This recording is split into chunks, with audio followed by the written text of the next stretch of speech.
Merci beaucoup à vous deux pour vos interventions que je trouve tout à fait éclairantes et intéressantes sur beaucoup de points et aussi beaucoup de points techniques où je manque d'expertise pour vraiment poser des questions ou apporter mes éléments. Je veux peut-être commencer avec la dernière intervention de Gaël Géraud, très rapidement pour dire que je suis tout à fait impressionné par ces récits beaucoup plus complexes qu'il a donnés pour expliquer la situation actuelle sur les marchés de capital international et européen, beaucoup plus complexe que, disons, un discours habituel qu'on entend souvent ici, mais aussi en Allemagne ou ailleurs, qui consiste essentiellement d'attribuer les problèmes aux injonctions et à la politique allemande uniquement. Et là, le récit était vraiment beaucoup plus complexe, d'une sorte de co-construction entre experts français, allemands et d'autres. Et je crois que c'est dans cette direction-là qu'il faut aller pour comprendre la situation dans laquelle nous trouvons, une situation où aussi ces Européens parfois se trouvent dans une situation très problématique par rapport à la fois aujourd'hui la City à Londres, mais aussi les États-Unis. Encore une fois, j'ai pas tous les éléments pour pouvoir y apporter plus d'éclairage, mais sachez peut-être à quel point c'était important ces questions financières pour l'élection de Trump et le Brexit derrière, donc les milieux qui finançaient essentiellement les campagnes de Trump et pour le Brexit étaient vraiment très liés justement à des milieux financiers qui cherchaient à se défaire du système d'Obama, introduit par Obama et d'autres, de contrôle des banques. Et je crois que c'est un élément très important à prendre en compte. Deuxième point qui lie en fait tous les deux, et je crois que c'est la question qu'on n'aura pas terminé à discuter, des paradis fiscaux. Et si j'ai dit tout à l'heure, en tant qu'historien, à quel point la construction de l'État social est liée dès le départ au système colonial du 19e et début du 20e siècle, je crois que c'est dans la question fiscale qu'on retrouve cela, en fait, à un point qui peut sembler assez inouï et auquel on pense rarement. Pas simplement le terme des paradis fiscaux nous montre à quel point il y a un imaginaire colonial derrière, mais aussi la création, en fait, et beaucoup d'exceptions de fiscalité dans les colonies étaient au départ vraiment de ce système qui s'est développé.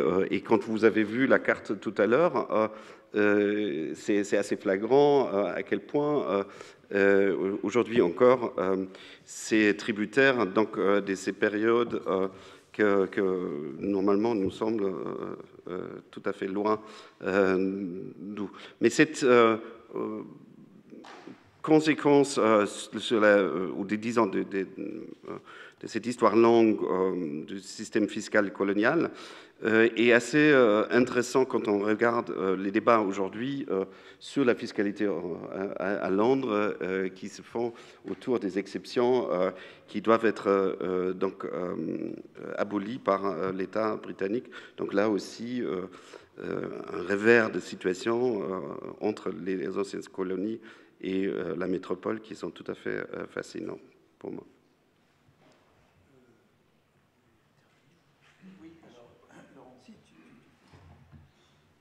Alors oui, merci tous les deux vraiment pour ces exposés absolument remarquables et qui permettent de se dire qu'il faut régulièrement aussi aller explorer d'autres disciplines. On apprend beaucoup et ces échanges le permettent. Alors pour vos deux interventions, j'ai à la fois une admiration et quelques critiques.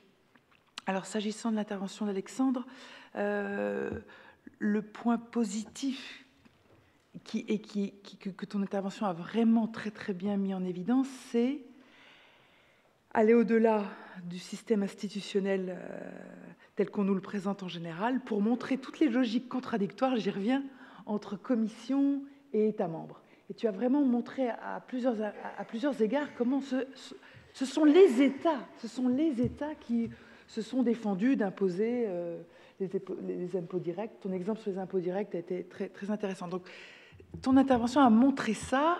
Il faut aller au-delà de cette imagerie classique consistant à dire l'Union, la Commission, j'y reviendrai, c'est le mal. Bon, c'est bien plus complexe que ça. Et les États participent de ce qui va mal au sein de l'Union. Donc ça, j'ai vraiment trouvé ça fascinant. Sur un sujet ô combien technique, mais tu l'as très, très bien démontré. Alors ensuite, apparemment, tu soutiens cette idée d'un impôt européen. Et tu participes de la rhétorique consistant à dire il va nous créer le fameux sentiment d'appartenance qui nous fait défaut, qui nous fait tant défaut. Alors là, j'ai un doute. J'ai un doute. C'est pas une critique, c'est un doute. Tu as bien montré qu'à l'échelle stato-centrée, à l'échelle de l'État, en fait, le sentiment d'appartenance préexiste. Et c'est ce qui fait que l'acceptabilité de l'impôt est obtenue.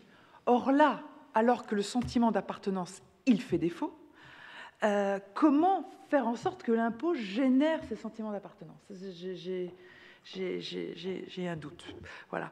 Et pour l'intervention de Gaël Giraud, alors, même compliment, c'est-à-dire que votre intervention a été une éloge de la complexité dans le bon sens du terme. Vous êtes allé au-delà des apparences et vous avez démontré les mécaniques sous-jacentes à l'œuvre. Et pour une néophyte absolue, j'ai beaucoup appris et je pense que nous avons tous été dans ce cas. Alors évidemment, pour l'aspect critique, ou en tout cas relatif, vous avez tapé gentiment sur la commission, un technocrate qui ne répond devant personne. Bon, c'est classique, c'est un peu facile. Bon. C'est classique parce que dès l'époque de De Gaulle, avait mentionné les membres de la Commission européenne comme des technocrates apatrides au moment de la crise de la chaise vide en 1966, et ce qui a d'ailleurs participé à déliter une première solidarité, qui a consisté à immédiatement attaquer l'institution représentante de l'intérêt général, qui ne faisait que mettre en œuvre ce qu'avaient prédit les traités en matière de politique agricole commune, et là, discours de rupture et d'attaque. Alors, il y aurait beaucoup à dire. Je dirais que la Commission européenne ne fait que, c'est déjà beaucoup, être à l'initiative. Et ceux qui décident véritablement, ce sont quand même les États en accord avec le Parlement. Alors, pas dans tous les domaines, c'est vrai. Dans le matière de droit de la concurrence, elle a un sacré pouvoir de décision. Et il est vrai que pour votre domaine, c'est important. Mais quand même, voilà. Et puis surtout, alors là, peut-être, c'est vous qui allez me dire si je vous ai bien compris, ce qui a été très intéressant, et je suis d'accord là avec vous, c'est le non-contrôle politique, c'est un vrai problème, mais pas de la Commission, de la BCE. Donc, s'il y a un ennemi interne dans le système de l'Union qui fait mal les choses, et c'est plus la BCE, à mon sens, que la Commission européenne, qui, on pourra en parler longtemps, mais qui a une responsabilité un peu plus relative que celle que vous avez rapidement mise en évidence. En tout cas, merci encore tous les deux pour vos belles interventions. Oui, je vais vous repasser la parole, mais je pense qu'il faut bien avoir à l'esprit qu'il n'y a aucune attaque des personnes. On parle d'institutions. Il y a une mécanique institutionnelle qui a été conçue à partir des traités. On crée aussi, personne n'en a parlé, mais la Cour de justice joue un rôle considérable. Sa jurisprudence a connu des inflexions également extrêmement sensibles. Elle a des marges d'interprétation, mais elle est gardienne d'un système tel qu'il a été conçu. Les juges ne font pas absolument ce qu'ils veulent. Donc ce que révèle l'état de dislocation, plus ou moins en cours actuel, c'est des vices de construction et de conception. Et c'est ça qui est intéressant de revenir, me semble-t-il.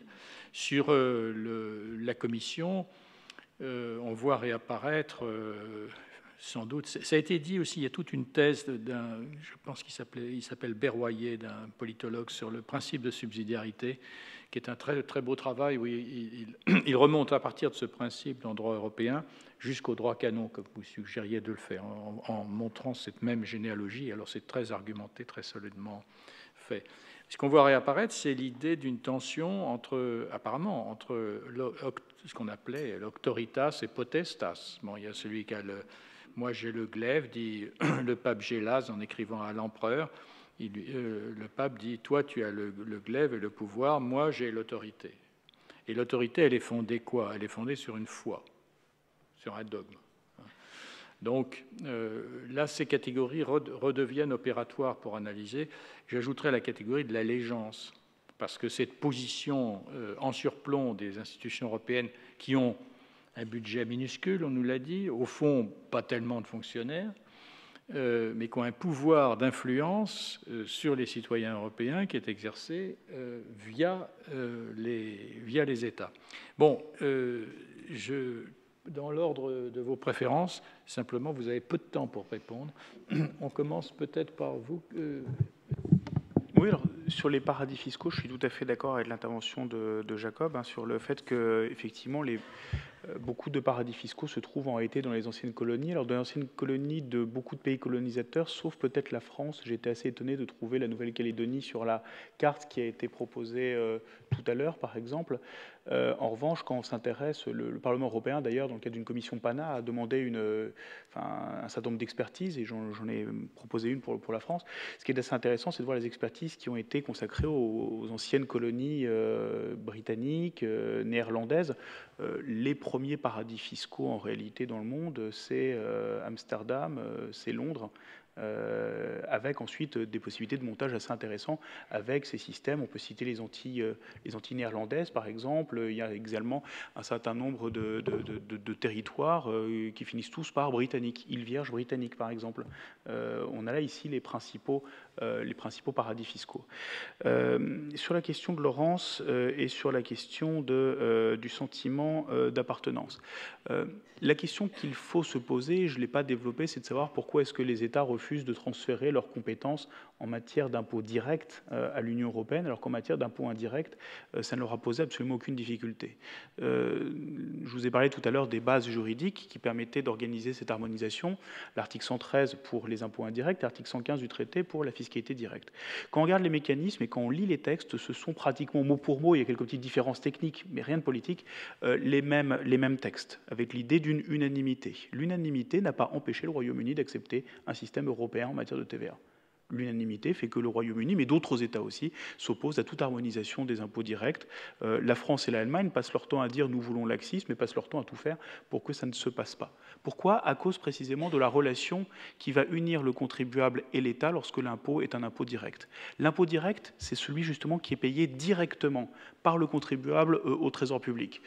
Alors on est en train d'y revenir avec le mécanisme de traitement de retenue à la source, par exemple en matière d'impôt sur le revenu, mais c'est le fait que lorsque vous payez l'impôt sur le revenu, vous devez faire un chèque que vous libellez à l'ordre du trésor public.